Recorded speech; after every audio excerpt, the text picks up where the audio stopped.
kailanman ako ay di iiwan o pababayaan man.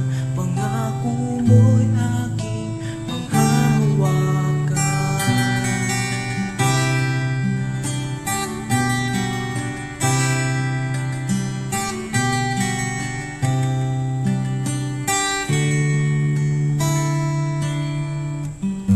Panginoon,